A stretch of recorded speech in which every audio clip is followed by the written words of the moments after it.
हम ये मान लें कि स्वाति मालीवाल ठीक हैं तो दिल्ली में महिलाओं की स्थिति भी ठीक होगी, क्योंकि आप प्रतिनिधित्व करती हैं एक तरीके से उनका।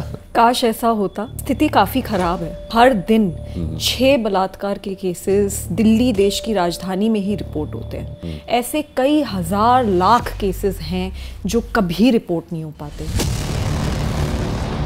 पूरे देश में अपराध हो रहे हैं लेकिन दिल्ली नंबर 2 पर है। आप उससे कैसे निपटती हैं? समझ नहीं आता कैसे निपटूं। इतनी शिद्दत से, इतनी मेहनत से काम करते हैं और एक बहुत मुश्किल काम करते हैं, लेकिन फिर भी कुछ बदलता नहीं। न केवल छोटी बच्चियों के अपराधी बल्कि छोटे अपराधी भी एक बहुत बड़ी चुनौती है। काफी सारे फास्ट ट्रैक कोर्ट्स बने हैं, लेकिन क्या वो सच में फास्ट ट्रैक तरीके से काम कर रहे हैं? सच यही है कि कानून आ गया लेकिन आज तक लागू नहीं हुआ। अभी तो लोगों को डर ही नहीं लगता। लोगों को लगता है सरकारें उन्हें बचा लेंगी, नेता उन्हें बचा लेंगे। ऐसे आप कितने अपराध नोटिस में लेती हैं जो दिल्ली पुलिस की नेग्लिजेंस की वजह से हो गए? अंजलि का केस देखिए, न्यू ईयर का दिन था। दिल्ली पुलिस हमेशा बताती है कि वो न्यू ईयर के दिन हाई अलर्ट पे होती है। उन्होंने एक दिन पहले प्रेस रिलीज दी है जो सब जगह अखबारों में छपी है। दिल्ली पुलिस हाई अलर्ट पे है और फिर भी पुलिस 1.5 घंटे बाद वहां पहुंचती है। अंजलि के केस के बाद, साक्षी के केस के बाद, श्रद्धा वॉकर के केस के बाद, क्या इन सारे केसेस के बाद एक भी हाई लेवल मीटिंग बुलाई गई? दिल्ली हमें वर्ल्ड ओवर रिप्रेजेंट करती है। अगर हम एक अच्छा सिस्टम नहीं बना सकते तो मुझे लगता है लानत है हम सब पर।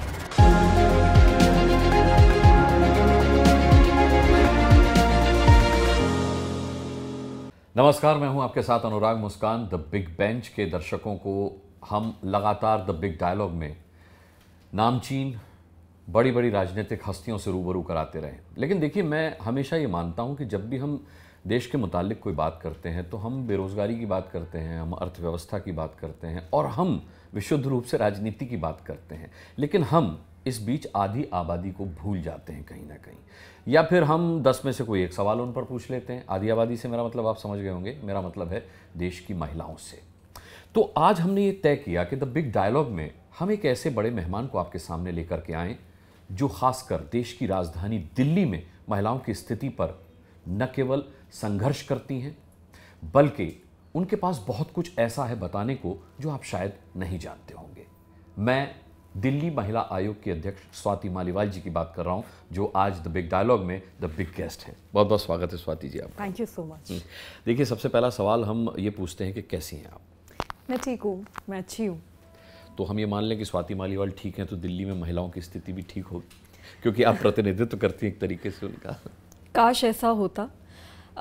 स्थिति काफ़ी ख़राब है। अच्छा। इस वक्त हर दिन 6 बलात्कार के केसेस दिल्ली देश की राजधानी में ही रिपोर्ट होते हैं। पूरे देश में ऐसे बहुत सारे केसेस रिपोर्ट होते हैं। तो ये तो सिर्फ रिपोर्ट होते हैं जो आप बता रही हैं? ये बिल्कुल सिर्फ वही केसेस हैं जो रिपोर्ट होते हैं, जिसमें महिलाएं इतनी हिम्मत करती हैं कि वो इस सिस्टम से लड़ सकें और वो सामने आती हैं। ऐसे कई हजार लाख केसेस हैं जो कभी रिपोर्ट नहीं हो पाते, जिसमें महिलाओं की वो हिम्मत ही नहीं हो पाती कि वो आएँ और इस सिस्टम से लड़ पाएँ। 8 महीने की बच्ची के साथ दिल्ली देश की राजधानी में रेप हुआ। जब वो रेप हुआ, मेरे को पता चला, मैं तुरंत अस्पताल पहुंची और मैं बता नहीं सकती कि वो लड़की कितने दर्द में थी और पूरा अस्पताल कैसे सुन्न हो गया था। खून खून हो रखा था। 3 उसके ऑपरेशन करने पड़े, तब जाके वो लड़की की जान बची। 85 साल की महिला के साथ अभी कुछ 2 या 3 महीने पहले बुरी तरीके से रेप करा गया। मैं गई, वो फूट फूट के रो रही थी। मैं बता नहीं सकती कि मैंने क्या उस वक्त महसूस किया, उन्होंने उस वक्त क्या महसूस किया। मुझे इतनी शर्म आई, इतना गंदा लगा, मुझे इतना गुस्सा आया। तो हालत यही है। हर दिन दिल्ली महिला आयोग में 500 से ज़्यादा महिलाएं आती हैं, बच्चियां आती हैं। हर दिन 2000 से ज़्यादा हमें कॉल्स मिलती हैं। चीख रही हैं, चिल्ला रही हैं, वो रो रही हैं, हम रो रहे हैं। बट इट्स वेरी अनफॉर्चुनेट कि कभी कभी ऐसे लगता है कि अकेली लड़ाई लड़ रहे हैं, कोई सुनने वाला ही नहीं।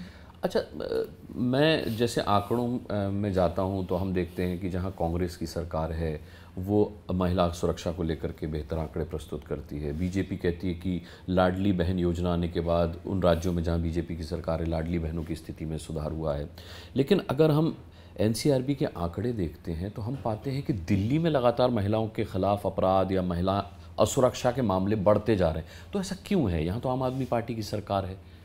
जी, मैं ये मानती हूँ कि ये सिर्फ दिल्ली का मुद्दा नहीं है, ये पूरे देश का मुद्दा है। अच्छा। देश में हर जगह यही हाल है।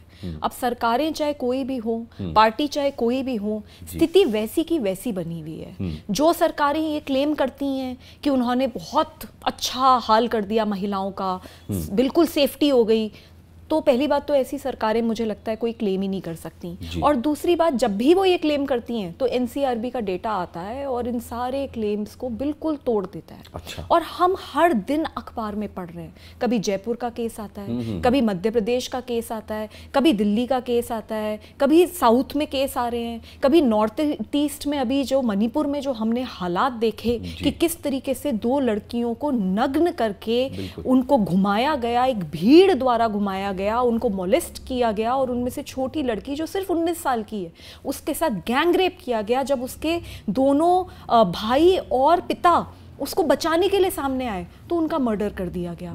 तो ये कोई एक स्टेट की कहानी नहीं है, ये पूरे देश की कहानी है। और इसीलिए मुझे लगता है कि जो जिम्मेदार है वो सरकारें जिम्मेदार है। मैं ये मानती हूँ कि अगर केंद्र सरकार और राज्य सरकार इसके ऊपर साथ आए, मंथन करें, राजनीति कीजिए, बिल्कुल कीजिए, आपका काम है राजनीति करना, लेकिन क्यों इस इशू पे राजनीति होती है? क्यों वो लड़की मध्य प्रदेश की है, क्यों वो लड़की राजस्थान की है, क्यों वो लड़की दिल्ली की है? देश की क्यों नहीं बनती हैं लड़कियां? क्यों वो लड़की का धर्म देखा जाता है, क्यों उस लड़की की जाति देखी जाती है?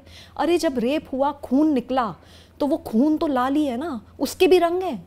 तो बड़ा इंपॉर्टेंट है कि इस इशू के ऊपर राजनीति ना हो। और मुझे बहुत लोग बोलते हैं कि आपको इतना गुस्सा क्यों आता है, तो मुझे समझ नहीं आता कि इस स्थिति में रहकर गुस्सा ना करूं तो क्या करूं। मैं एज अ पर्सन बहुत ही ज़्यादा शांत स्वभाव की हूँ, और मैं ऐसी जगह काम कर रही हूँ जब मुझ जैसे इंसान को भी, जिसको जनरली गुस्सा नहीं आता, मेरा भी खून खौलता रहता है। जब रात में सोती हूँ तो वो चेहरे सामने आते रहते हैं। लोग उसको, अखबार को, बहुत लोग मिलते हैं जो कहते हैं मैं तो अखबार पढ़ती ही नहीं, या मैं अखबार पढ़ता ही नहीं, अखबार में तो खराब बातें हैं। लेकिन हमारा तो काम है अखबार पढ़ना, हम रोज़ अखबार पढ़ते हैं, हम रोज़ ऐसे उन अखबारों के पीछे जो चेहरे हैं उनसे रोज़ मिलते हैं, उनका दर्द हमारा दर्द बनता है। तो गुस्सा आना बहुत लाजमी है, और मुझे गुस्सा सभी से है, क्योंकि मैं ये मानती हूँ कि अगर सब सरकारें मिलकर फोकस्ड तरीके से इस इशू पे काम करें तो देश में बदलाव हो सकता है, ऐसा मैं मानती हूँ और बहुत स्ट्रांगली मानती हूँ। अच्छा, गुस्सा इस बात पर भी आता होगा स्वाति जी कि जब आंकड़े आते हैं, जैसे आपने कहा एनसीआरबी की रिपोर्ट आती है और सारे आंकड़े ध्वस्त हो जाते हैं, दिल्ली को चाहे वो महिलाओं पर यौन उत्पीड़न का मामला हो, चाहे वो एसिड अटैक का मामला हो, अब ये अपराध महिलाओं के खिलाफ पूरे देश में हो रहे हैं, लेकिन फिर भी ये कहा जाता है कि दिल्ली इसमें नंबर 2 पर है। तो जब आपको वो स्थिति का सामना करना पड़ता है, पूरे देश में अपराध हो रहे हैं लेकिन दिल्ली नंबर 2 पर है, तब आप उससे कैसे निपटती हैं? समझ नहीं आता कैसे निपटूं, क्योंकि मैं 2015 में दिल्ली महिला आयोग की अध्यक्ष बनी थी। जब मैं यहाँ आई तो मेरे से पहले जो 8 साल चेयरपर्सन थी, उन्होंने एक केस की सुनवाई करी थी। हम लोगों ने पिछले 6 सालों में ही 1 लाख से ज़्यादा केसेस की सुनवाई करी है, 40,000 रेस्क्यू ऑपरेशंस करे हैं, कई लोगों को बचाया है, कई लड़कियों को बचाया है, कई आदमियों तक को बचाया है। बहुत मेहनत करी है, बहुत काम करा है। हम 181 के जरिए 2400 घंटे काम करते हैं जी। ये नहीं देखते कि रात है दिन है, पूरा समय काम करते हैं, इतनी शिद्दत से, इतनी मेहनत से काम करते हैं, और एक बहुत मुश्किल काम करते हैं, लेकिन फिर भी कुछ बदलता नहीं। मैं 2018 में जब ये 8 महीने की बच्ची के साथ रेप हुआ था, कथुआ में भी एक 8 साल की बच्ची के साथ रेप हुआ था, मैं तब अनशन पे बैठी थी, आमरण अनशन पे बैठी थी, क्योंकि मन के अंदर इतना गुस्सा था कि इतना काम करते हैं पर फिर भी कोई नहीं सुनता। तो मैं अनशन पे बैठी, 10 दिन तक भूखी रही, सिर्फ पानी पे जिंदा रही। 10वें दिन पर केंद्र सरकार ने मेरी मांग मानी, छोटे बच्चों के बलात्कारियों को हर हाल में फांसी की सजा होगी, ये देश में कानून लाया गया। मैंने 10वें दिन पे जब ये कानून लाने के बाद अपना अनशन तोड़ा, तो मैं एक बहुत डर में मैंने अनशन तोड़ा, क्योंकि मुझे ऐसा लगा कि शायद अभी भी कुछ नहीं बदलेगा, क्योंकि कानून तो आ गया पर क्या लागू होगा। और सच यही है कि कानून आ गया लेकिन आज तक लागू नहीं हुआ।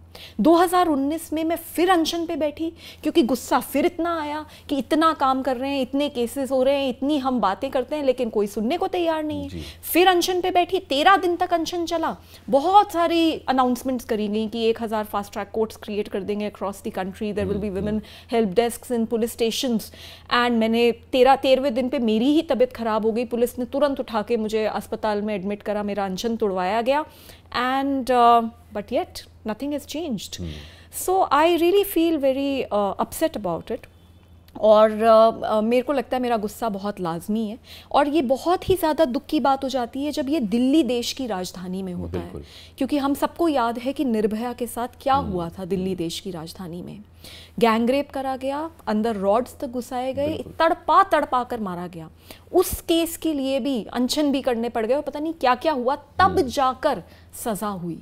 और वो 8 महीने की बच्ची अभी तक तारीख पे तारीख झेल रही है. तो मैं ये मानती हूँ दिल्ली बहुत इम्पॉर्टेंट है. दिल्ली हमें वर्ल्ड ओवर रिप्रेजेंट करती है, और दिल्ली इस देश में चाहे कोई कहीं भी रह रहा हो उसकी प्रिय है. और ऐसी स्टेट में भी अगर हम एक अच्छा सिस्टम नहीं बना सकते तो मुझे लगता है लानत है हम सब पर. जाहिर सी बात है, आपका गुस्सा भी जायज़ है. आपको क्या ज़्यादा स्थिति मुश्किल लगती है? एक तो आपने कहा कि जो छोटी बच्चियों के अपराधी हैं उनको तुरंत से तुरंत सज़ा दी जानी चाहिए. एक और एंगल है कि छोटे बच्चे जो अपराधी हैं, जैसे आपने निर्भया कांड का जिक्र किया, उसमें भी हमने देखा कि जुवेनाइल था अपराधी, जो सबसे ब्रूटल था वो जुवेनाइल था. यहाँ सिर्फ जुवेनाइल एक्ट के तहत उस पर कार्रवाई हो जाती है, लेकिन अपराध किसी भी तरीके से वो छोटा नहीं होता. आपको नहीं लगता कि 2 मोर्चों पर लड़ने की ज़रूरत है? न केवल छोटी बच्चियों के अपराधी बल्कि छोटे अपराधी भी एक बहुत बड़ी चुनौती है. जी, मुझे याद है जब वो निर्भया का रेपिस्ट जो जुवेनाइल था at the time of indulging in such a horrific crime, वो लड़का कुछ 17 साल 8 या 9 महीने का था जब उसने निर्भया के साथ गैंग रेप किया. और जब वो रिलीज़ होने वाला था वो 21 या 22 साल का था. तो जैसे ही हमें पता चला कि ये रिलीज़ होने वाला है, मैंने तुरंत वाइस प्रेसिडेंट ऑफ इंडिया से टाइम मांगा. मैं उनसे मिली, मैं बहुत सारे बड़े बड़े नेताओं से मिली जो गवर्नमेंट पोस्ट्स पे हैं, और मैंने सुप्रीम कोर्ट में इमीडिएटली 19 तारीख की रात में, मुझे याद है, हमने एप्लीकेशन फाइल करी. और I think second time in the history of this country उस एप्लीकेशन पे रात में सुप्रीम कोर्ट खुला और सुनवाई हुई. और सुप्रीम कोर्ट ने हमें ये कहा कि वो हमारे कॉज से सिंपैथी रखते हैं जी, लेकिन क्योंकि कानून देश का ऐसा है वो कुछ नहीं कर सकते. तो उस समय वो आदमी रिलीज हो गया, लेकिन उसके 3 से 4 दिन के अंदर जो कानून कई सालों से फंसा हुआ था उस पे, क्योंकि इतना प्रेशर बना हमारे इस काम से भी, निर्भया की माँ ने भी बहुत आंदोलन करा, बहुत लड़ाई लड़ी, और 3 या 4 दिन के अंदर वो कानून बदला गया और 18 साल से उस उम्र को घटा के 16 साल करा गया. सर, मैं ये मानती हूँ कि हमें बहुत सारे एस्पेक्ट्स पे काम करने की ज़रूरत है. कानून देश में काफ़ी सारे हैं पर लागू नहीं होते, क्योंकि पुलिस के पास संसाधनों की कमी है, और सबसे बड़ी बात, पुलिस के पास जवाबदेही की कमी है. फास्ट ट्रैक कोर्ट्स बन रहे हैं, लेकिन एक तो पूरी देश में नहीं है. दिल्ली में चलिए फास्ट ट्रैक कोर्ट्स बने हैं, काफ़ी सारे फास्ट ट्रैक कोर्ट्स बने हैं, लेकिन क्या वो सच में फास्ट ट्रैक तरीके से काम कर रहे हैं? क्या जितने रिसोर्सेज उन्हें दिए जाने चाहिए उनके पास हैं या नहीं? फोरेंसिक साइंस लैबोरेटरीज में डीएनए सैंपल्स पे सैंपल्स जाते हैं, वो सैंपल्स एक्सपायर हो जाते हैं, और कैसे कोर्ट में कोई कंक्लूसिव एविडेंस फाइल होगी अगर ये हो जाएगा? तो मैं ये मानती हूँ कि देश में एक ऐसा सिस्टम बनना चाहिए कि हर हाल में सजाएं हों, तुरंत सजाएं हों, और प्रोसेस वाला सजाएं हों. लोग कहते हैं कि महिलाएं रिपोर्ट नहीं करती, पर क्या आपको नहीं लगता कि अगर हर हाल में सजाएं होने लगेंगी, लोगों को जस्टिस मिलने लगेगा, और विक्टिम शेमिंग कम होकर एक्चुअली जो कल्प्रिट है उसको सजा होने लगेगी, तो मैं ये मानती हूँ कि बहुत सारी महिलाएं हिम्मत जुटाएंगी और आगे आके रिपोर्ट करेंगी. So it's very important that we have certainty and swiftness of punishment in our country. अभी तो लोगों को डर ही नहीं लगता. लोगों को लगता है किसी भी महिला के साथ कुछ कर दो, किसी भी बच्ची के साथ कुछ कर दो, सरकारें उन्हें बचा लेंगी, नेता उन्हें बचा लेंगे. तो ऐसे ही चलता रहेगा तो कैसे बदलेगा देश? आपका इशारा राजनीतिक इच्छा शक्ति की तरफ जा रहा है, क्योंकि जाहिर सी बात है कि ये फैसले करने हैं तो जो सत्ता में बैठे हुए लोग हैं उन्हें करने हैं. अब अगर मैं बात करूं सत्ता में बैठे मोदी जी, और मोदी जी जो हैं या मोदी गवर्नमेंट जो है वो महिलाओं के प्रति बहुत संवेदनशील अपने आप को प्रोजेक्ट करते हैं. जैसे मैंने लाडली बहन का जिक्र किया, तमाम जगह उनकी सरकारें हैं. क्या वजह आपको लगती है कि अगर इतनी सी बात है कि आपको एक कानून में बदलाव करना है, या आपको महिलाओं के प्रति होने वाले अन्याय या उनको करने वाले अपराधियों के खिलाफ कोई एक्शन लेना है और जल्दी लेना है, तो उसमें देरी हो रही क्यों? कमी क्या है, दिक्कत क्या है, आपको क्या लगता है? मुझे नहीं लगता मंशा है, क्योंकि अगर मंशा होती तो देश की ओलंपियन रेसलर्स 1 महीने तक सड़कों पे नहीं बैठती। क्यों बैठना पड़ा उन्हें सड़कों पर? उन्होंने देश के लिए ओलंपिक मेडल्स जीते हैं। वो लड़कियां गांव की लड़कियां हैं, हरियाणा से निकलकर, गांव से निकलकर आज उन्होंने देश का नाम पूरे विश्व में रोशन किया। और ऐसी लड़कियों को सड़क पे बैठना पड़ गया, पुलिस उन्हें खदेड़ रही है, वो रो रो के चीख चीख के आवाज लगाती रही कि केंद्र सरकार सुन लीजिए हमारी, और उनकी नहीं सुनी गई। पहली बार दिल्ली कमीशन फॉर विमेन में मैंने पहली बार ये एक्सपीरियंस करा कि पॉक्सो का केस आया, माइनर बच्ची का केस आया, और इमीडिएटली मैंने नोटिस इशू किया, और 6 दिन तक एफआईआर दर्ज नहीं हुई जब तक लड़कियां सुप्रीम कोर्ट नहीं गई। ये पहली बार हुआ। क्यों? क्योंकि वो जो आदमी है वो केंद्र में बहुत बड़ा रसूख रखता है, उस पार्टी का बहुत रसूखदार आदमी है और एमपी है। तो उसको बचाने के लिए ये पूरी की पूरा महिलाओं को, उन बच्चियों को लिटरली खदेड़ा गया। तो मैं इसको फिर कैसे मानूं कि मंशा है? दूसरी बात, राम रहीम को देख लीजिए। हाँ। 1 नंबर का पाखंडी, 1 नंबर का रेपिस्ट और कन्विक्टेड मर्डरर। उस आदमी को हरियाणा सरकार हर दूसरे दिन पैरोल दे देती है। वो सरकारी जमाई बन के बैठा हुआ है। उसके लिए हरियाणा सरकार के मुख्यमंत्री कहते हैं कि इसका जेल में कंडक्ट बड़ा अच्छा है, इसलिए हम उसको पैरोल दे देते हैं। अच्छा, हाँ। हद हो रखी है बिल्कुल। और हरियाणा सरकार के और बाकी सरकारों के लोग जाके, मेयर जाके, वहां पे स्पीकर जाके उसके सामने नतमस्तक होते हैं कि बाबा जी आपकी वजह से ये देश चल रहा है, आपकी वजह से ये सरकार चल रही है। 112 बच्चियों को वीडियो पे उनके प्रवचन सुनाए जा रहे हैं। अरे चल क्या रहा है? तो कैसे मंशा मैं मान लूं? बिल्किस बानो 19 साल की लड़की, 5 महीने pregnant, she was gang raped. और जिन लोगों ने उसके साथ गैंग रेप किया उन्होंने इतना ही नहीं किया, उन्होंने उसके 3 साल के बच्चे को उसकी आंखों के सामने मारा। 7 और फैमिली मेंबर्स मार दिए गए। और ऐसे लोगों को 15 अगस्त के दिन इंडिपेंडेंस डे पे केंद्र सरकार रिलीज करवाती है, और उसके बाद वहां पे कुछ लोग आकर उनको मालाएं चढ़ाते हैं। तो मैं कैसे मंशा मानूं? तो आप किसी को भी बता दीजिए, मैं उनकी यही कहानियां आपको बता दूंगी। And I feel angry because I have trust in the system. I have hope in the system. Prime Minister Modi is my Prime Minister. I want him to work on this issue. And I think कि बहुत सारी अच्छी चीज़ें हो भी रही हैं, पर इस इशू पे क्यों नहीं? मैं यही कहती हूँ, हर चीज़ पे राजनीति कीजिए, लड़िए झगड़िए, जिसको जो मज़ा आता है वो करे, लेकिन इस इशू पे नहीं। बिकॉज आप एक बात समझिए, अगर एक 8 महीने की बच्ची के साथ बलात्कार होता है इस देश में और हम उसके लिए कुछ नहीं कर पाते, ये सिस्टम उसके सामने फेल हो जाता है, तो वो जो चीखें निकल रही हैं ना, वो मैं मानती हूँ बहुत बड़ा पाप है, और वो हमारे देश पे आता है। वो सिर्फ उन आदमियों ने जिन्होंने ये क्राइम किया उन पे नहीं आता। Because you see, a rape is a crime against the state, and if the state fails to act, then what do you do? Delhi की तो ये भी मजबूरी है कि वो स्टेट नहीं है। मैंने अक्सर आपके गुस्से में भी ये बात देखी है, चाहे वो दिल्ली के मुख्यमंत्री हों, उनके गुस्से में भी ये बात देखी है कि कहीं ना कहीं दिल्ली बेबस है, क्योंकि कानून व्यवस्था उसके हाथ में नहीं है।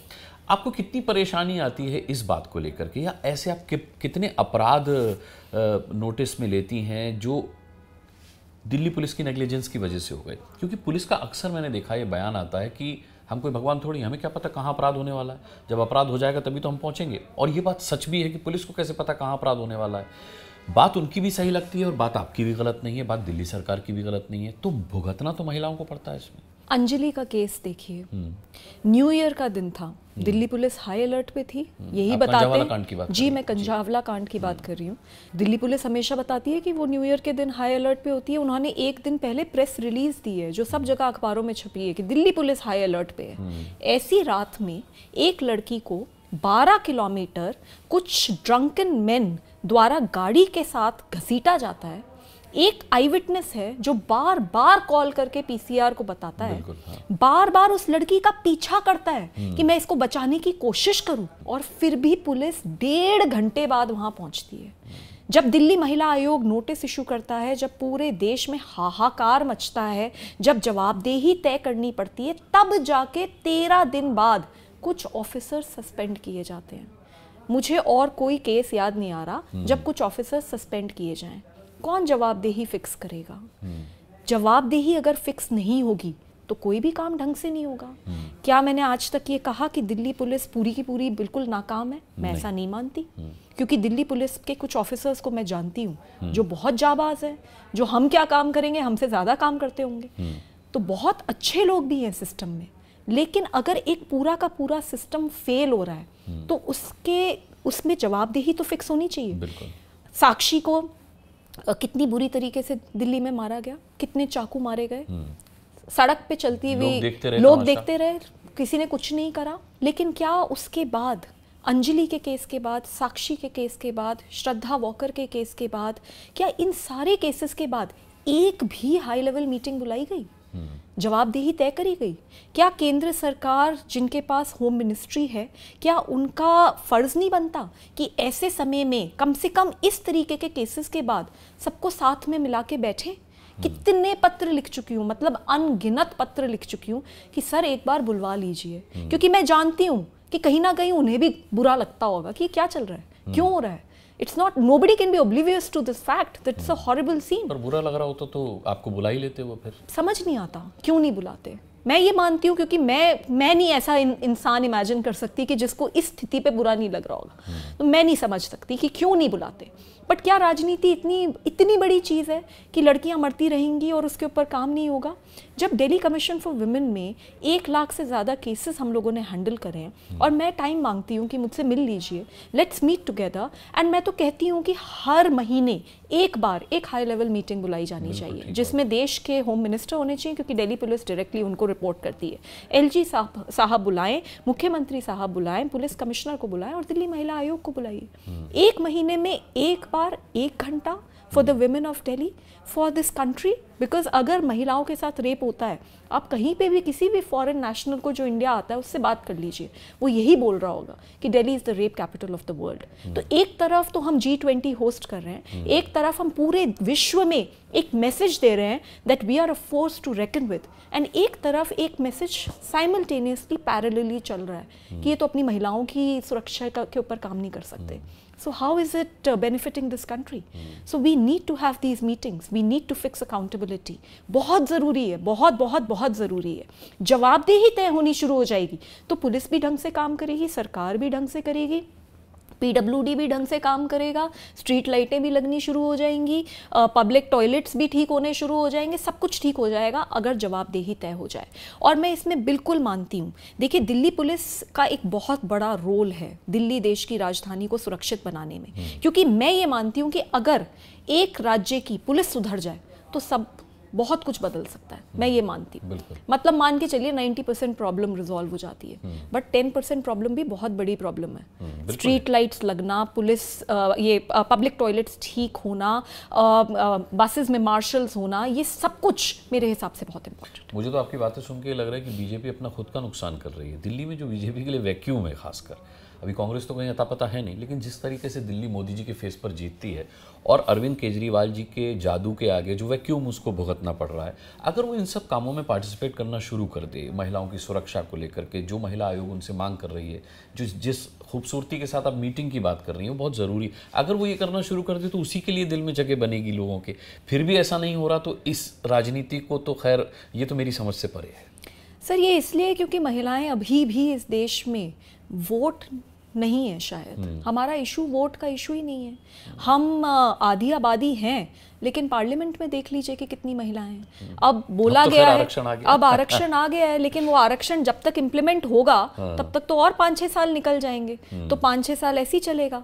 तो इस लोकसभा इलेक्शन में अगर देश की 33% महिलाएं कम से कम, वैसे तो मैं 50% मानती हूँ कि होनी चाहिए, 33% महिलाएं अंदर होती तो वो ये आवाज़ उठाती, मेरे को लगता है ज़रूर उठाती, क्योंकि अभी तो कुछ आवाज़ ही नहीं है। अभी तो हमारी जो महिलाएं हैं वहाँ पे जितनी हैं उन्हीं को काफ़ी बार हैरेसमेंट फेस करना पड़ जाता है। तो इट इज़ वेरी इंपॉर्टेंट। तो हम नंबर्स में अभी बहुत कम हैं और इसीलिए इशू ही नहीं है।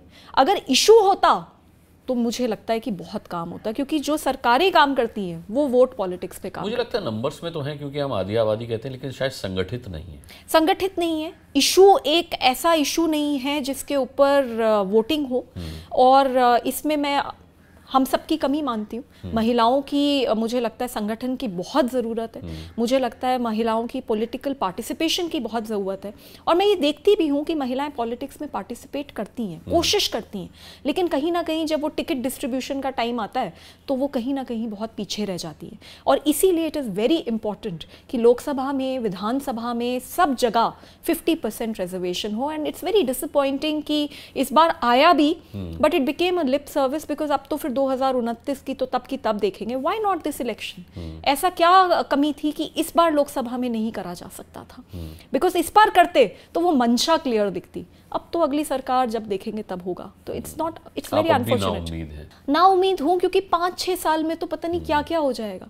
क्यों नहीं निर्भया के फंड को जो 1000 करोड़ से 200 करोड़ पे लाया गया, क्यों ये एक मुद्दा नहीं है देश के पार्लियामेंट में? क्यों मुद्दे इतने इंपॉर्टेंट इश्यूज पे कोई बात ही नहीं कर रहा? तो जब तक महिलाओं की बातों के ऊपर बहुत अच्छे से गहन चर्चा नहीं होगी और ये जवाबदेही के सवाल बार बार पूछे नहीं जाएंगे। आज कौन पूछ रहा है? एक दिल्ली महिला आयोग चिल्लाए जा रही है, लेटर लिख रही है, नोटिस कर रही है, कभी रात में कहीं इंस्पेक्शन कर रही है, कभी कुछ कर रही है। तो एक लड़ाई है जो कि एक तरीके से अकेले लड़ रहे हैं। कुछ आवाज़ें हैं जो सपोर्ट करती हैं, कुछ आदमी हैं जो बहुत अच्छे से सपोर्ट करते हैं, but is that enough? Until the governments of the day wake up, what will change? आपने अभी कंजावाला कांड का जिक्र किया, अब फिर से वही न्यू ईयर, वही मौका आ रहा है। दिल्ली महिला आयोग को कितनी चिंता है कि इस बार अपराध पहले से ज़्यादा ना हो? क्योंकि दिल्ली पुलिस पर, जैसा मैं आपकी बातें मान रहा हूँ, भरोसा दिल्ली महिला आयोग को नहीं है, दिल्ली सरकार को नहीं है। फिर वही मौका आ रहा है और सवाल उठाने वाले सरकार पर सवाल उठाते हैं। वो कई बार इतने अवेयर नहीं होते कि भाई दिल्ली सरकार एक राज्य सरकार नहीं है, केंद्र शासित प्रदेश है और दिल्ली पुलिस उसके अंडर में नहीं है। वो सवाल केजरीवाल सरकार पर उठाते हैं। ऐसे में जिम्मेदारी कितनी बड़ी हो जाती है, या आप अपने स्तर पर क्या कर सकती हैं इसमें? जी, हम तो जो कर सकते हैं सब कुछ कर रहे हैं, हमारी टीम्स हैं, ग्राउंड पे हैं, लेकिन अंजलि को बचाने का काम सिर्फ एक ऑर्गेनाइजेशन कर सकती थी और वो थी दिल्ली पुलिस। तो अगर कोई इंसिडेंट होता है, they have resources, they have intelligence, it is their duty and their responsibility. But that said, मैं फिर भी ये मानती हूँ कि Delhi is a special state. आप डिवाइड कर दीजिए कि भाई दिल्ली गवर्नमेंट के ये काम हैं, दिल्ली पुलिस के ये काम हैं, केंद्र सरकार के ये काम हैं, महिला आयोग के ये काम हैं, पर अगर सब साथ आके वही काम करें तो मुझे लगता है बहुत बेहतर काम होंगे। लाइक दिल्ली गवर्नमेंट को, बिल्कुल, दिल्ली गवर्नमेंट को दिल्ली महिला आयोग समय समय पर नोटिस इशू करती भी है। और अभी कुछ दिन पहले, अभी कल परसों रात में हम लोगों ने यही काम करा है। हम लोगों को कंप्लेंट्स मिली कि किस तरीके से स्ट्रीट लाइट्स नहीं जल रही हैं और किस तरीके से बस स्टॉप्स पे भी स्ट्रीट लाइट्स नहीं है। अच्छा। तो मैं ललिता पार्क गई, रमेश पार्क गई, मैं बपरोला गई, मैं बकरवाला गई, और यहाँ पे बिल्कुल गुप्त अंधेरा था। 16 दिसंबर की रात, 15 दिसंबर की रात, 16 दिसंबर तो कोई भूल ही नहीं सकता, 2012 में जो निर्भया के साथ 16 दिसंबर पे हुआ, ऐसी रात में। और उसके साथ याद रखना पड़ेगा कि बस में ही हुआ था जो हुआ। ऐसी रात में बस स्टॉप्स अगर पूरी तरीके से गुप्त अंधेरे में है तो सवाल तो उठता है। इसीलिए दिल्ली सरकार को हमने नोटिस भी इशू किया, क्योंकि मैं ये मानती हूँ कि सबकी जवाबदेही तय होनी चाहिए। और जबकि सरकार ये जानती है कि निर्भया कांड बस से ही शुरू हुआ। जी बिल्कुल। तो हम दिल्ली सरकार को भी बता रहे हैं, इसी तरीके से हम पुलिस को बता सकते हैं कि कहाँ क्राइम ज़्यादा हो रहे हैं, कैसे उनसे निपटने की ज़रूरत है। इसीलिए हम केंद्र सरकार को बता सकते हैं कि कितने ऐसे केसेस हैं जिसमें दिल्ली पुलिस ठीक से काम नहीं करती। तो अगर सब साथ मिल के बैठें तो this information sharing is so important. क्यों नहीं हो सकता? Why do I have to issue a notice? Why can not I just sit with them and explain to them that look this is the situation, let's all work together? क्यों नहीं? तो ये बहुत बड़े सवाल हैं जो मुझे लगता है कि मैं तो कम से कम केंद्र सरकार और राज्य सरकार दोनों से पूछ रही। क्या कमी लगती है आपको दिल्ली पुलिस में? क्योंकि मुझे नहीं लगता कि किसी पुलिस वाले की मंशा ऐसी होती होगी कि अपराध हो जाए। इसमें तो वो खुद भी नप जाते हैं कई बार। संसाधनों की कमी है या कोई और वजह आपको नज़र आती है जो दिल्ली पुलिस इतनी लापरवाह सी लगती है? अपराध होने के 1-1, 1.5 घंटे बाद तक उसका पता नहीं होता। वजह क्या ढूंढी आपने अब तक? जी, मैं ये मानती हूँ हमारा देश डेमोक्रेसी है। हमारे देश का एक सिस्टम है कि लोग नेताओं को चुन के मुख्यमंत्री बनाएंगे, मंत्री बनाएंगे और उसके बाद वो ये सिस्टम चलाएंगे। अभी दिल्ली देश की राजधानी स्पेशल स्टेट है सो जो दिल्ली पुलिस है वो directly home minister of the country को रिपोर्ट करती है ना। Home minister of the country is elected, but वो पूरे देश के होम मिनिस्टर हैं। तो अगर मणिपुर में कुछ प्रॉब्लम हो रही है तो वो उनका काम है, अगर कहीं पे भी कोई इंटरनल इशू हो रहा है वो उनका काम है। उनका काम इतना बड़ा है। अब उसमें अगर दिल्ली में कोई लड़की है जिसके साथ रेप हुआ और उसकी पुलिस सुनवाई नहीं कर रही, क्या वो जाके देश के होम मिनिस्टर ऑफ इंडिया से मिल सकती है? तो उनको क्या इनपुट्स आते होंगे, क्या फीडबैक आता होगा कि पुलिस काम ढंग से कर रही है या नहीं कर रही? उनके पास तो कोई फीडबैक मैकेनिज्म ही नहीं है, क्योंकि मैं ही आज तक होम मिनिस्टर ऑफ इंडिया से नहीं मिल पाई, who is directly the boss of Delhi police. तो एक महिला तो क्या ही मिलती होगी, मैंने कितने पत्र लिख लिए। तो पॉइंट ये है कि जब हमसे फीडबैक नहीं है, महिलाओं से डायरेक्टली फीडबैक नहीं है, तो इनका फीडबैक मैकेनिज्म क्या है? कैसे पता चलता है ना दिल्ली पुलिस काम कर रही है या नहीं कर रही? और जब पता ही नहीं, बॉस को पता ही नहीं कि पुलिस काम कर रही है, कैसे कर रही है, ढंग से कर रही है, नहीं कर रही है, बस पुलिस कमिश्नर जाके मिलते होंगे, बताते होंगे सर हम बहुत अच्छे से काम कर रहे हैं, तो फिर कैसे दिल्ली सुधरेगी? So the main issue is accountability. Similarly for other issues as well. देखिए, लास्ट माइल कनेक्टिविटी बढ़ाना दिल्ली सरकार का काम है, सीसीटीवी कैमरास लगवाना दिल्ली सरकार का काम है, और वहाँ मैं बोलूँगी बिल्कुल काफ़ी अच्छा काम हुआ भी है। और काफ़ी सारे पुलिस ऑफिसर्स आते हैं और वो बताते हैं कि किस तरीके से सीसीटीवी कैमरास की वजह से बहुत सारी बच्चियां बच गई, काफ़ी अपराधी पकड़े गए। तो ये अच्छा काम है। पब्लिक टॉयलेट्स को ठीक करना, हर जगह पब्लिक टॉयलेट हो, महिलाओं के लिए हो। हम खुद चाहते हैं, कितनी बार हमें ऐसी स्थिति हो जाती है कि समझ ही नहीं आता कि कहाँ पे जाए इंसान पब्लिक टॉयलेट के लिए। तो पब्लिक टॉयलेट्स बढ़ाना दिल्ली सरकार का काम है। स्ट्रीट लाइट्स लगाना दिल्ली सरकार का काम है। मैं ये जो 4 बस स्टॉप्स की बात बता रही हूँ आपको, वहाँ कितनी महिलाओं से मेरी बात हुई, इतना अंधेरा था कि मुझे मेरा अगला कदम नहीं दिख रहा था। तो ऐसे में अगर लड़की के साथ रेप होता है तो दिल्ली पुलिस भी रिस्पॉन्सिबल है, पर दिल्ली गवर्नमेंट भी तो रिस्पॉन्सिबल है। So it is very important that we all work together. There should be no politics on the issue of women. I think it's important that we work together, and इसमें onus मैं केंद्र सरकार को मानती हूँ, because वो higher authority हैं। Home minister of the country अगर हर महीने ये मीटिंग्स लेना शुरू कर दें, मैं ये मानती हूँ कि बहुत बेहतर स्थिति होगी। लेकिन सवाल फिर भी मैं वहीं का वहीं हो जाता है कि जब भी दिल्ली में अपराध होता है तो दिल्ली सरकार पर सवाल उठता है ना, जबकि जिम्मेदारी उसकी पुलिस की है अपराध को रोकने की, अपराध होने के बाद उस पर तुरंत कार्रवाई करने की। आंकड़े जो बताए जाते हैं वो दिल्ली सरकार के खिलाफ बताए जाते हैं। केंद्र सरकार में बीजेपी की सरकार है, तो ऐसे में सिर्फ आंकड़ों की बाजीगरी में राजनीति होकर रह जाती है। इस हिसाब से तो स्वाति जी संघर्ष बहुत लंबा है, और आप बता रही हैं कि 5 साल से अगर हम 2 कदम चले हैं तो फिर ये रास्ता तो बहुत लंबा हो जाएगा। जी, बहुत लंबा रास्ता है, और सब कुछ करके देख लिया, अनशन तक कर लिया, 2 बार जिंदगी दाव पे लगा दी, लेकिन फिर भी कुछ नहीं बदला। कानून भी बनवा दिए तो कानून लागू नहीं होते। तो ऐसा लगता है कि हर एक कदम आप चलते हो, बट उसके बाद संघर्ष इतना बड़ा दिखता है। एंड अगर आप मुझसे बोलेंगी कि क्या आपको अपने काम पे गर्व है, तो मैं बोलूँगी मुझे मेरे काम पे बहुत ज़्यादा गर्व है। I am very proud of it, क्योंकि मैंने शिद्दत के साथ मेहनत करी है और मैंने कभी भी कुछ गलत नहीं करा, कम से कम जानते हुए भी। बट अगर आप मुझसे कहेंगे कि आर यू हैप्पी स्वाति, तो मैं कहूँगी कि इस स्थिति को देखकर मैं खुश नहीं हूँ, क्योंकि अगर मैं उस 8 महीने की बच्ची को बचा नहीं पा रही, मैं उस 85 साल की महिला को बचा नहीं पा रही, तो मैं कैसे खुश हो सकती हूँ? तुमने करा, देखो यहाँ पे इतने आंकड़े आ गए, ये तुम्हारी गलती है। अच्छा, यहाँ इतने आंकड़े आ गए, ये तुम्हारी गलती है। अरे वो देखो, तुमने वहाँ पे ये केस हो गया तो ये पुलिस की गलती है। ये यहाँ पे स्ट्रीट लाइट नहीं लगी तो ये दिल्ली सरकार की गलती है। हम बस गलतियाँ गलतियाँ गलतियाँ एक दूसरे की गिना रहे हैं, और अपने ऊपर हम कुछ भी काम नहीं कर रहे हैं। And if you see what was Gandhi's most favorite saying, be the change that you want to see in the world. So are we really changing ourselves? हम अपनी फंक्शनिंग ठीक कर रहे हैं? तो जितनी भी सरकारें आपको ये कहते हुए दिखती हैं कि देखो ये गलत करा तुमने, ये गलत करा, और सारी कर रही हैं, तो वो अपने ऊपर क्या काम कर रही हैं? मेरे हिसाब से वो भी एक बहुत बड़ा सवाल है। एंड अगर हम सब अपनी फंक्शनिंग ठीक करने लग जाएं जी, तो I think a lot will change and a country will progress, because हम सब इतने अच्छे लोग हैं। I really believe in my country, I am so proud of every achievement. आप कहीं भी चले जाइए, कितने होम मेकर्स से मेरी रोज़ बात होती है, एंड इट्स सो अमेजिंग कितना एफर्ट वो लगाती हैं, कितनी मेहनत वो करती हैं। एंड सिमिलरली महिलाएं CEOs हैं, महिलाएं चांद पे जा रही हैं, everything we are able to achieve so much, and even the men in this country. I am proud of everybody.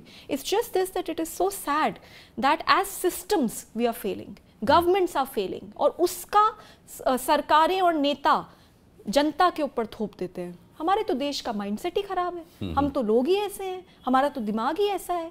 ये बातें हम बहुत सुनने को हमें मिलती है. आप किसी भी सरकारी महकमे में चले जाइए, आप बड़े बड़े नेताओं के भाषण सुन लीजिए कि लोग ही ऐसे हैं जी. लेकिन लोग ऐसे नहीं हैं, हमारी सरकारें ऐसी हैं, और इस वजह से लोगों को ये फेस करना पड़ रहा है. मुझे एक बात बताइए, किसी भी सोसाइटी में 8 to 10% people may have a criminal mindset. वो 90% लोग तो अच्छे हैं. वो अखबार जब खोलते हैं और देखते हैं कि 8 महीने की बच्ची का रेप हो गया, बंद कर देते हैं और सुन हो जाते हैं कि ऐसा भी हो गया, बताइए अब क्या बच गया इसमें. तो ऐसी स्थिति में अगर सरकारें ढंग से काम करने लगें और रेपिस्ट्स के खिलाफ और महिलाओं के साथ दिखें, तो मुझे लगता है बदलाव होगा. मैंने देखा है आप बहुत मुखर हैं, एक जिम्मेदारी के तहत मुखर हैं, बल्कि निजी तौर पर, व्यक्तिगत तौर पर भी मुखर हैं, क्योंकि मैंने देखा था कि आपने अपने खिलाफ भी जो उत्पीड़न हुआ उसके खिलाफ भी आवाज़ उठाई. मैंने देखा कि जब संसद में राहुल गांधी के फ्लाइंग किस का मामला उठा, तब भी आपने एक केंद्रीय मंत्री स्मृति ईरानी उन पर टिप्पणी करने से आप पीछे नहीं हटी. नए साल में दिल्ली महिला आयोग के सामने सबसे बड़ी चुनौती क्या है? क्योंकि आप जैसा सेनापति दिल्ली महिला आयोग को मिला है, तो मुझे लगता है कि कुछ सकारात्मक तो होना चाहिए. जी, मेरी सबसे बड़ी चुनौती ये है कि मैं ऐसा क्या करूं कि सरकारें सुने. मेरी बस यही चुनौती है. मैं हर दिन यही सोचती हूँ कि आगे क्या करूं. आपको नहीं लगता इस मुद्दे पर, महिला सुरक्षा के मुद्दे पर, अगर आप सरकारों को एक साथ ले आई तो आप एक बहुत बड़ा किरदार बन जाएंगी? आई थिंक मेरे को किरदार नहीं बनना, बट आई थिंक मैं जब मरूंगी तो मेरे को अगर एक थॉट आएगा कि हाँ मैं ये अचीव कर पाई अपनी ज़िंदगी में, तो वो ये होगा, अगर मैं ये अपनी ज़िंदगी में अचीव कर लूँ. लेकिन अभी तो ऐसा होते हुए मुझे कहीं दिख नहीं रहा, and it's a bit disappointing. But anyways I am N optimistic person. मुझे लगता है कि जब मैं दिन में उठती हूँ तो मेरे पास एक एजेंडा होता है. मैं खुश होती हूँ कि नहीं, आज मेरे को ये अचीव करना है, मुझे ये करना है, because that's how I like to live my life. So मेरा तो अगला साल काफ़ी अच्छे से प्लान्ड है. There are several issues that will be taking up, and मैंने ये निर्णय लिया है कि अगर अब सरकारें नहीं सुनेंगी, तो जिन जिन इश्यूज पे सरकारें नहीं सुनेंगी उन पे मैं कोर्ट्स का भी रास्ता अपनाऊंगी और मैं आंदोलन का भी रास्ता अपनाऊंगी. और अगला साल मेरे लिए काफ़ी चैलेंजिंग और काफ़ी एक्साइटिंग होने वाला है. I can already imagine it, but I will do it because डर नहीं लगता. जब आपकी ज़िंदगी में एक मीनिंग होता है, किसी चीज़ से आप एक मीनिंग डिराइव करते हैं, फिर बाकी चीज़ें बहुत छोटी हो जाती हैं. तो अकेली हूँ और जब तक जिंदा हैं लड़ते रहेंगे. जी, और मुझे लगता है कि आपकी इस लड़ाई का सकारात्मक बदलाव हमें देखने को मिलेगा, क्योंकि सिर्फ एक जिम्मेदारी के तौर पर आप अपनी जिम्मेदारी को निभाते हैं तो शायद आप उसके साथ अन्याय कर भी दें, बट जिस तरीके से आप निभा रही हैं, मैं आपको लड़ते हुए देखता हूँ, आपको संघर्ष करते हुए देखता हूँ, तो मुझे लगता नहीं है कि आप जिम्मेदारी के तौर पर निभा रही हैं. मुझे लगता है आप कर्तव्य के तौर पर उस चीज़ को निभाती हैं. आपने समय निकाला, हमसे बात की, मैं बहुत बहुत धन्यवाद आपका करना चाहूँगा. और आधी आबादी को लेकर के आपकी जो चिंता है, आप उसको जहाँ ले जाना चाहती हैं, जिन कानों तक पहुँचाना चाहती हैं, सत्ता के जिन गलियारों तक पहुँचाना चाहती हैं, आप बखूबी ले जाएं. द बिग बेंच की शुभकामनाएं आपके साथ हैं. स्वाति जी, आपका बहुत बहुत हम धन्यवाद करना चाहेंगे इस पूरे. Thank you so much sir. Thank you. तो द बिग डायलॉग में आपने देखा आज दिल्ली महिला आयोग की अध्यक्ष स्वाति मालीवाल हमारे साथ थी. बहुत कम बात हो पाई, बहुत कम हम जान पाए. मैं ये मानता हूँ कि action speaks more than words, और स्वाति मालीवाल उसका एक परफेक्ट उदाहरण है. आप अखबार उठाकर देखिए, आप उन्हें गूगल कीजिए, आपको पता चलेगा कि वो कितनी निर्भीक, कितनी निडर हैं और कितनी मुखर हैं अपने लिए, महिलाओं के लिए और इस पूरे देश के लिए. हम उन्हें वाकई में बहुत बहुत शुभकामनाएं देते हैं, क्योंकि उनकी इस लड़ाई, उनकी इस मुहिम को एक सकारात्मक रास्ता और एक मंजिल मिलना बहुत ज़रूरी है. तो इसी उम्मीद के साथ आज द बिग बेंच में, द बिग डायलॉग में इतना ही. लेकिन वादे के मुताबिक द बिग डायलॉग में अगला बिग गेस्ट लेकर बहुत जल्द हाजिर हो जाऊंगा. तब तक के लिए अपना बहुत बहुत ध्यान रखिएगा. अभी के लिए इजाज़त, नमस्कार.